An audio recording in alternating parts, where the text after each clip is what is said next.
Babangu, c'était un opérateur économique depuis longtemps. Je comme la famille yangu mwebote wa mama. Awe na kwa ma politique sasa ndio wa yu asmari tosha franga wapi na michere wapi. Mvambi ekule tuganjia.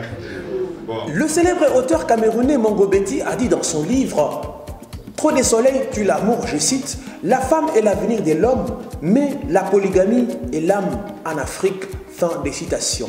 15 minutes le mag de ce jour consacrera l'essentiel de son essentiel dans l'essentiel qui vous fera certainement plaisir et vous laissera sur un goût inachevé. Tenez, la visite de la vice-premier ministre, ministre en charge de l'environnement dans la ville de l'Ikassi. Un dossier complet à suivre avec Ariette Kamine Azang qui nous fera le cliché de la situation de la pollution de certaines maisons d'habitation dans la ville de l'Ikassi. Un dossier à suivre dans cette émission.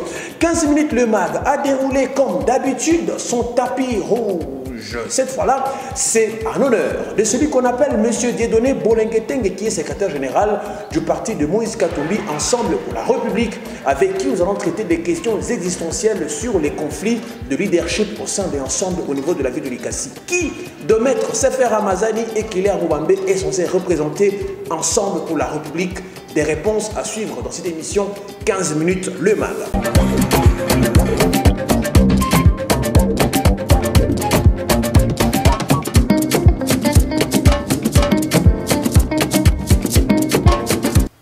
Ariette Kamine, bonsoir et bienvenue dans 15 minutes le mag. Bonsoir Théoïse et joyeux Noël déjà. Merci beaucoup. Merci. Je ne peux commencer cette partie de notre émission sans remercier nos chers téléspectateurs qui continuent de nous suivre de partout dans le monde, bien sûr, sur Instagram, sur Facebook et sur toutes les chaînes locales. Et en tout cas, merci de suivre nos programmes. Alors avec vous, nous allons aborder une question essentielle sur la visite de Madame la vice-première ministre, ministre en charge de l'environnement, Madame Eve Bazaïba. Qu'est-ce qui s'est passé? Elle a visité quoi? En dehors de son activité, on signale de la journée liée à l'arbre où elle a planté des arbres dans la ville de l'Ikassi, mais elle a effectué également une visite surprise. C'est où? Et donc, pour commencer, nous parlons ici d'un monsieur, monsieur Kadjoke, qui lui construisait sa maison. Il construit sa maison, bien évidemment, fruit de ses sacrifices. Et soudain, il aperçoit de l'eau jaillir de sa parcelle. Et donc, là, ça l'interpelle, en fait. Et c'est une situation qui a trouvé écho auprès du vice-ministre, premier ministre... Vice-premier ministre de l'environnement, et qui est descendu sur place d'elle-même pour voir les faits de ses propres yeux. Donc, dire cette eau est acide, c'est ce qu'on dit dans ce reportage que vous avez peaufiné. Oui, c'est une eau acidifiée de l'entreprise Washin. Et donc, c'est à travers ce reportage que vous en saurez plus. Et voilà, c'est l'affirmation faite par le patron de la parcelle. On regarde ce reportage et moi, nous vous retrouvons juste après.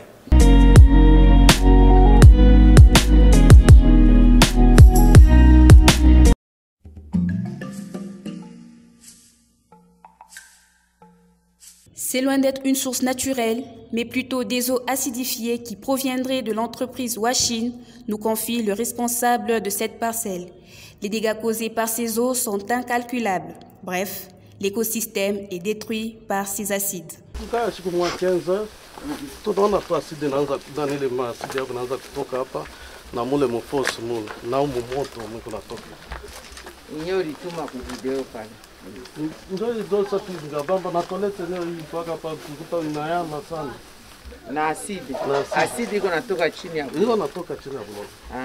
Cette situation désastreuse, classée catégorie S dans le domaine de l'environnement, a trouvé écho auprès de la vice-premier ministre, ministre de l'Environnement, Madame Eve Bazaïba, qui a personnellement palpé de doigt cette triste réalité environnementale. L'acide, il y a une usine à côté ici.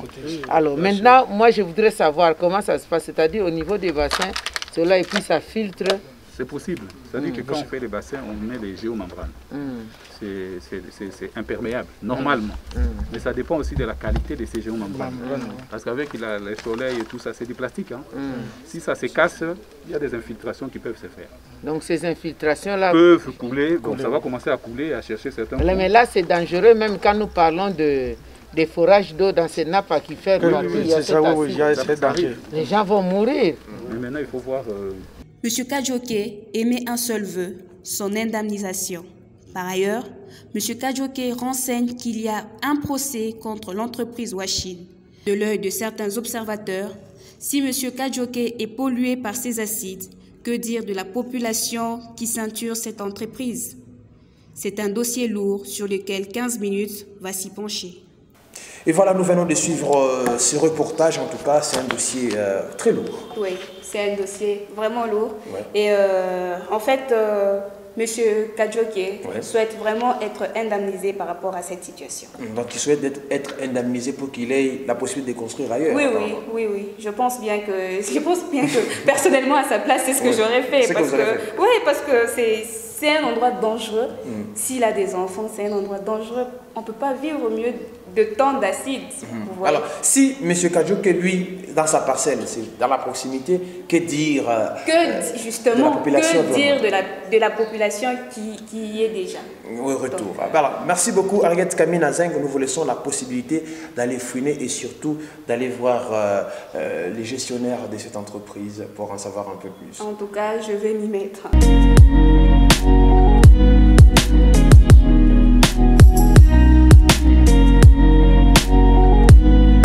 Moïse Katumbi, d'où tire-t-il sa grandissime fortune? Est-ce quand il est devenu gouverneur de la province du Grand Katanga où il a eu cet argent qui finalement tout le monde en parle à travers les médias tant nationaux qu'internationaux? On parle que de Moïse Katumbi par rapport à sa fortune. Eh bien, sans détour des mots, sans retenir sa langue dans sa poche, Moïse Katumbi l'a dit devant les femmes qui se sont réunies au cours d'une matinée politique pour dire que sa fortune, c'est bien depuis très longtemps qu'il a eu son argent et sa richesse. Je ne vous en dis pas plus. Regardez ici la réponse de Moïse Katumbi face à tout ce qui se raconte sur sa fortune. Regardez.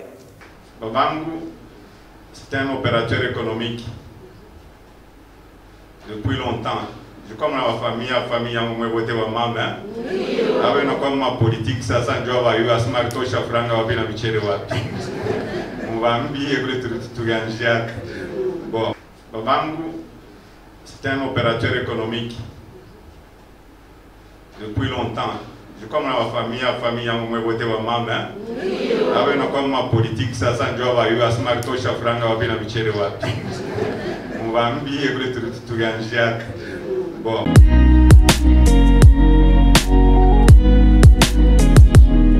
« 15 minutes le magre, c'est l'heure de notre invité, Dieudonné Bolengue Tengue. C'est bien lui notre invité avec qui nous avons abordé plusieurs questions, notamment la gestion, question de leadership entre Killer Moubambe, l'honorable député national, et Sefin Ramazani, meilleur candidat perdant des élections de 2018. Qui dirige qui et qui fait quoi au sein des Ensembles pour la République dans la ville de Likasi? Il répond dans cette interview qui nous a accordé lors de son passage dans la ville de Likasi. Ketiamwepo était à la manette, Joseph T8 à l'interrogatoire. Regardez.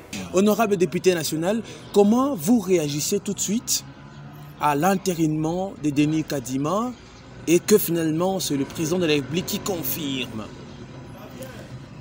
Tous les processus, pour nous, la grande famille ensemble, tous les processus ayant conduit à la désignation de monsieur que vous venez de citer à la tête Denis Kadima de la CENI a été entaché d'irrégularités.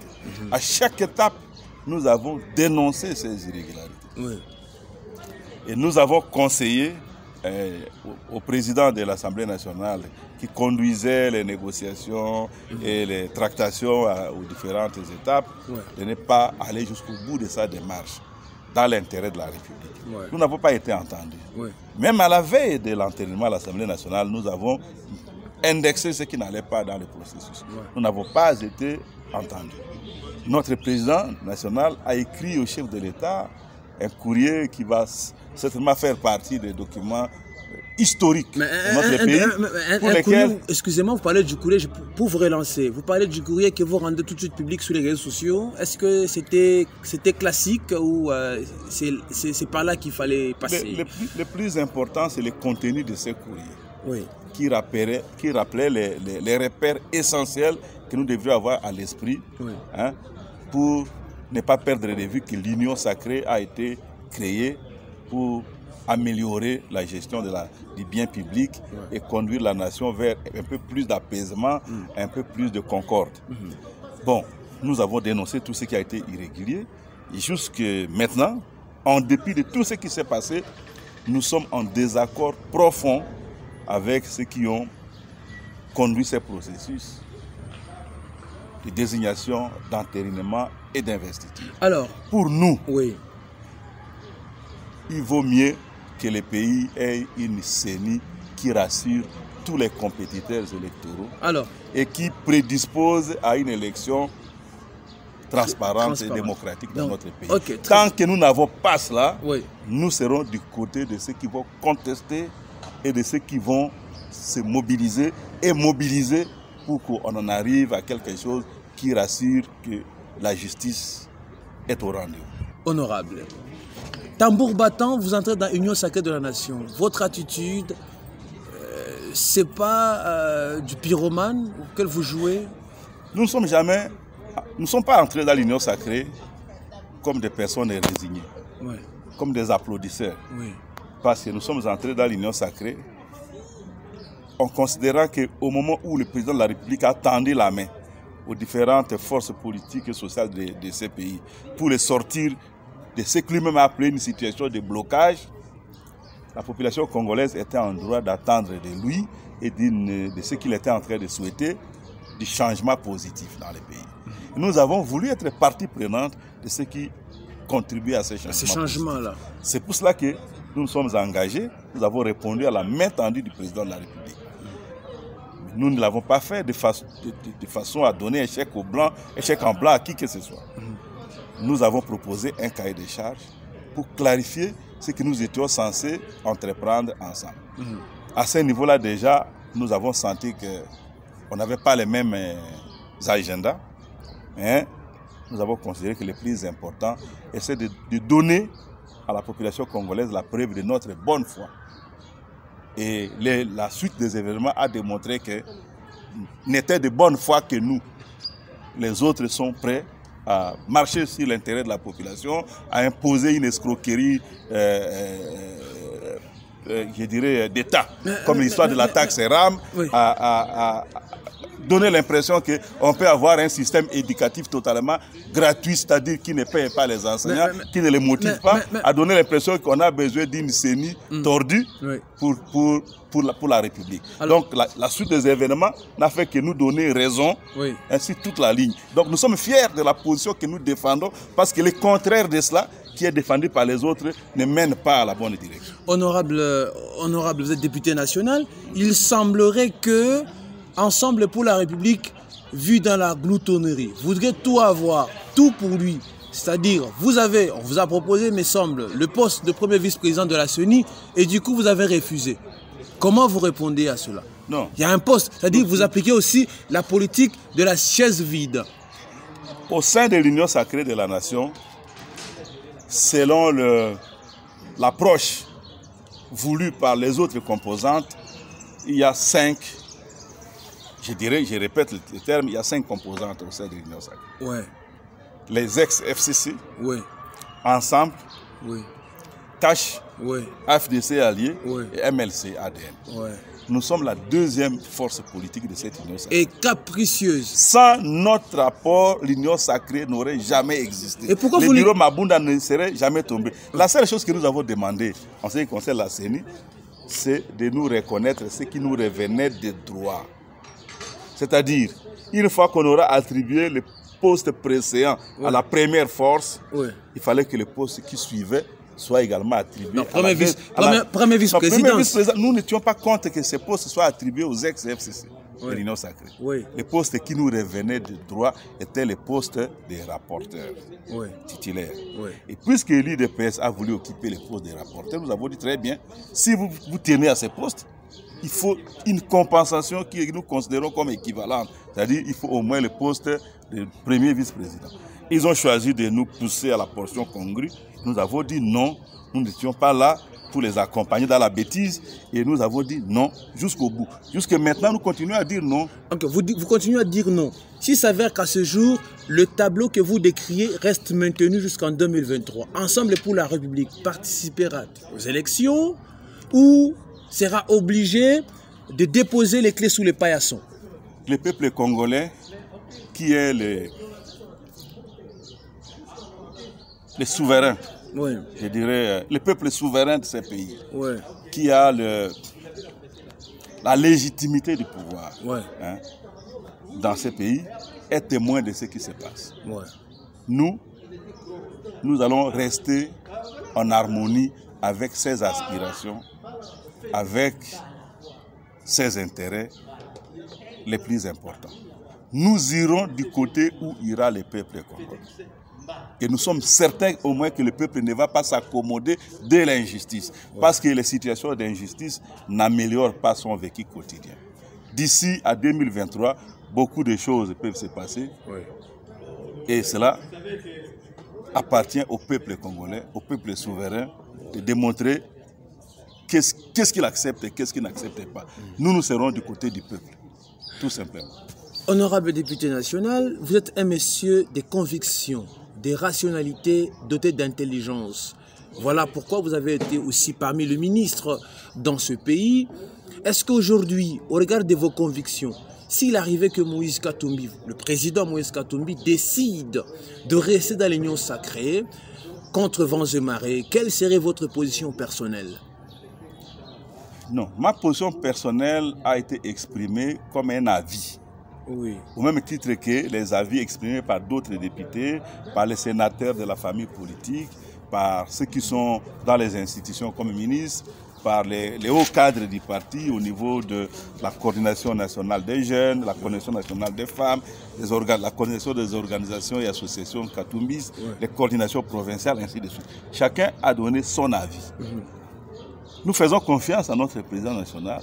Moïse Katumbi. Quand il aura fini d'analyser les avis des uns et des autres, l'option qu'il va lever va nous engager. En ma qualité de secrétaire général, je suis plutôt chargé de mettre en œuvre, de rendre possible, de concrétiser ce que le président du parti aura exprimé comme volonté. D'autant plus que ce qu'il va faire ne viendra pas d'une invention quelconque. Ça va être la résultante une analyse rationnelle de tous les avis qui lui ont été exprimés. Donc, s'il dit que nous restons dans l'Union sacrée, nous allons assumer ces choix, parce que les arguments de rester dans l'Union sacrée ne manquent pas, et la particularité de notre approche, donc notre ligne de conduite qui donne que, tout en étant membre de l'Union sacrée, on sait nous reconnaître, comme ne ressemblant pas à ceux qui travaillent pour rendre la vie difficile au peuple congolais.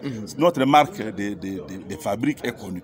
Donc, s'il faut rester dans l'Union sacrée, on restera dedans. Mais les gens, le peuple saura nous reconnaître au milieu des autres membres de l'Union sacrée. Vous voulez dire ici que vous n'allez pas être, vous n'allez pas être ce mouton d'épanurge. Non, mouton d'épanurge, c'est exclu. Le monde entier sait que les membres, les cadres, les membres de l'ensemble ne sont pas des moutons. C'est des gens qui sont réfléchis, qui sont critiques et qui savent exprimer à leur manière, relayer les aspirations profondes et les intérêts supérieurs du peuple. Alors, en tant que secrétaire général, avant qu'on aborde la question en quelques minutes sur le parti lui-même, parce que vous êtes en visite d'itinérance à travers la province, avant qu'on en arrive là, aujourd'hui, le bilan de l'Union sacrée ou le bilan du président Félix Tshisekedi pourrait éventuellement être collé à tous les membres qui participent à l'Union sacrée de la nation. Êtes-vous d'avis? Nous participons à l'Union sacrée en tant que parlementaires. Parce que nous avons des députés et des sénateurs. Nous avons également quelques personnes comme membres du gouvernement. Les choses sont simples. le rôle d'un député est connu, c'est légiférer. Non, c'est de faire les oui. Non. Et les non. Légiférer, c'est-à-dire voter des lois. Et jusque-là, je ne vois pas une loi que nous ayons votée qui soit contraire à l'intérêt de la population. Il y en a eu, RAM, vous avez voté déjà avant, une proposition avant, qui est arrivée avant. RAM, c'est une escroquerie à laquelle... C'était venu avant, honorable. Ça fait plusieurs années que vous êtes député national. Non. Nous n'avons jamais voté une loi qui autorise les rames. Je mets au défi. Et qui fait fonctionner l'ARPTC. Qui fait fonctionner l'ARPTC. L'ARPTC en tant que structure de régulation n'est pas liée à l'existence des rames. Ce n'est pas la même chose. On ne peut pas dire qu'on crée l'ARPTC, on a créé RAM. Sinon, mais ça s'ouvert, RAM, ça s'ouvert. Il y a cette taxe. Ça, c'est une manière de présenter les choses pour donner à penser que RAM, ce n'est pas une taxe. Alors qu'en réalité, c'est une taxe. Et cette taxe n'est basée sur aucune loi, elle est illégale. Et 90% des députés, y compris les députés de Cash, ne sont pas d'accord avec ça. Ce qui se passe maintenant, c'est un passage en force voulu par un pouvoir qui ne veut plus écouter personne. Voilà la réalité. Donc, s'il faut revenir à votre question, la constitution de notre pays stipule qu'un ministre du gouvernement est responsable de son département ministériel. Donc, nous avons des ministres au gouvernement. On ne peut pas demander au ministre de Transport de rendre des comptes sur le fait que les tueries continuent à l'Est. Ce n'est pas son secteur. On ne peut pas demander au ministre de l'Enseignement supérieur d'expliquer pourquoi le pays n'a aucun chantier sérieux en matière de construction de routes ou d'autres infrastructures de ce genre-là. Nous serons comptables de la portion de responsabilité qui aura été confiée aux nôtres. Donc, notamment Moïse Dozangi avec la sélectivité de la faculté de médecine. C'est déjà un problème. La question de des facultés de médecine devrait nous amener à saluer. Alors, peut-être la dernière question. Un bicéphalisme qui s'observe au niveau de l'ECACI, tout le monde en parle, mais je vous en parle aussi. D'une part, il y a l'honorable Kiler Moubambe, de l'autre, il y a Maître Sefer Ramazani. Finalement, la population ne sait pas qui croire. Il y a un problème à ce niveau. Comment vous réagissez déjà par rapport à cela? Certainement, vous avez les échos. Vous avez les échos. Nous appelons nos membres, nos cadres, nos sympathisants au calme. Les deux cadres que vous venez de citer... Maître Sefer Ramazani, honorable Kiler, bicéphalisme. Les deux cadres que vous venez de citer sont des notables de cette ville. Et donc, ils ont une capacité d'organisation et de mobilisation qui fera une richesse. Et qui fait quoi Et qui fait quoi parmi ces deux? Maître Sefer Ramazani, honorable Kiler, qui fait quoi à l'ICACI? Pour le reste, soyez à l'écoute de ce qui va être donné comme communication officielle par rapport à ces questions-là. Ce sont des questions, je dirais, qui relèvent des humains, qui relèvent de certains malentendus, parfois de certaines erreurs au niveau de l'administration du parti, que nous sommes appelés à corriger. Tout va rentrer dans l'ordre et vous allez voir qu'ils vont se donner la main pour le bien, aussi bien des habitants de l'ICACI qui sont prêts à devenir membres de notre parti, que de notre parti en général. Fidèles téléspectateurs, vous avez suivi l'émission 15 minutes le Magre. J'espère qu'elle vous a plu. Bon, que dire de plus? Merci à vous de nous avoir suivis. Au revoir.